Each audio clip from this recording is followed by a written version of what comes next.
সে গুরুত্বপূর্ণ একটি বিষয় আমরা জানাতে চাই আমাদের দর্শকদেরকে। অনেকেই রমাদানে যেমনিভাবে অনেক এলাকায় গ্রামে গঞ্জে সাহারির শেষ সময় থাকে আজান পর্যন্ত, অর্থাৎ আজান দিয়ে সাহারির শেষ সময় জানান দেয়া হয়। তো সেক্ষেত্রে রমাদানের বাইরে অনেকে সিয়াম পালন করতে গিয়ে বর্তমানে ফজরের আজান যেই সময়টাতে দেয়া হয় সেই সময় পর্যন্ত সাহারি গ্রহণ করেন। যদি ওই পর্যন্ত সাহারি গ্রহণ করেন তাহলে কি সিয়াম আদায় হবে? দেখুন, সুবে সাদেক পর্যন্ত একজনের সাহারি খাওয়ার সুযোগ রয়েছে।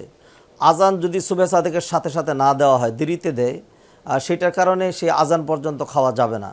রমাদানে যেহেতু সবাই সাহারির সময় উঠে, সেই জন্য মানুষের সুবিধার্থে আমাদের দেশের মসজিদগুলোতে সাথে সাথে আজান দিয়ে কিছুক্ষণের মধ্যে সলাৎ আদায় করে দেওয়া হয়, যাতে মানুষ একটু রেস্ট আরাম করতে পারে।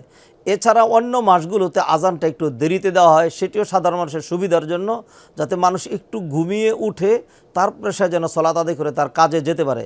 সেই ক্ষেত্রে রমাদানের বাহিরে একজন মানুষের ক্যালেন্ডার দেখতে হবে, সময়টা জানতে হবে, সে অনুযায়ী করতে হবে। কেউ যদি সময়ের পরে সাহারি খান, আজান দেওয়া হোক অথবা নাই হোক, তাহলে কিন্তু তার রোজা হবে না।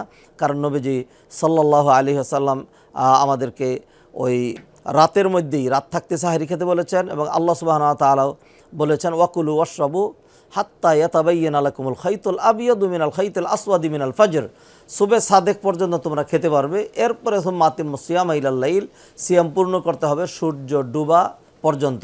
অতএব এই সময়টার বাহিরে কেউ যদি খান, সময় চলে যাওয়ার পরে আজান না হলেও অথবা আজান 5 মিনিট পরে দিলেও, তাহলে তার আর সিয়াম হবে না।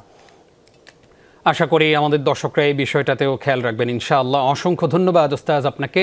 অনেকগুলো প্রশ্নের জবাব আজকে আপনার আলোচনার মাধ্যমে আমরা পেয়েছি।